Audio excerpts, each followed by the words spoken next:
Bonjour, donc aujourd'hui je vous présente Kéraban le Têtu. Alors l'histoire démarre à Constantinople.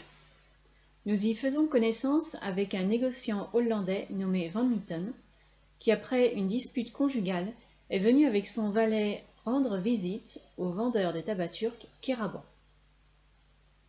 Les locaux commerciaux de Kéraban se trouvent dans la partie d'Istanbul située en Europe. Il y retrouve Van Mitten, mais quand il veut l'inviter à dîner à son domicile, qui se situe dans la partie asiatique d'Istanbul, un policier lui annonce que désormais, toute personne voulant traverser le Bosphore en bateau devra s'acquitter d'une taxe. Kéraban est furieux et refuse de payer cet impôt. Il décide donc de faire le tour de la mer Noire en calèche pour rentrer chez lui. Donc je vous laisse imaginer la longueur du trajet. Lorsque les voyageurs arrivent à Odessa, ils y retrouvent le neveu de Kéraban, Ahmet, qui doit bientôt épouser sa fiancée Amasya, la fille du banquier Selim. En attendant son mariage, Kéraban demande à son neveu de l'accompagner dans son périple.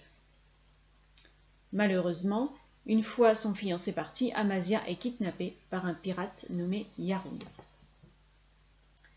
À un certain moment, la calèche de Kéraban est détruite par un train à un passage à niveau.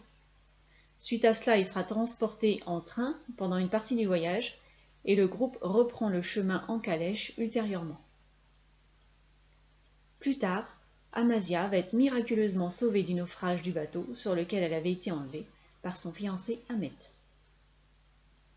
Après moult péripéties, le négociant Van Mitten se retrouve lui aussi fiancé, mais contre son gré, à la noble Seraboul, sœur du seigneur Yanar, alors qu'il se trouve dans un caravansérail. Avant d'arriver chez Kéraban, des bandits attaquent les voyageurs dans leur camp de nuit, mais heureusement ils s'en sortent sains et saufs. Une fois arrivé à la villa de chez Kéraban, Van Mitten apprend par télégramme que son épouse est décédée.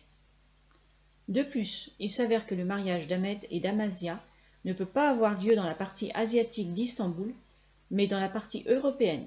Ils n'ont pas le temps de refaire le tour de la mer Noire en calèche. Van Mitten va-t-il finalement se marier avec la noble Seraboul? Kéraban va-t-il payer la taxe au gouvernement pour ne pas compromettre le mariage de son neveu? Je vous laisse découvrir. Bonne lecture!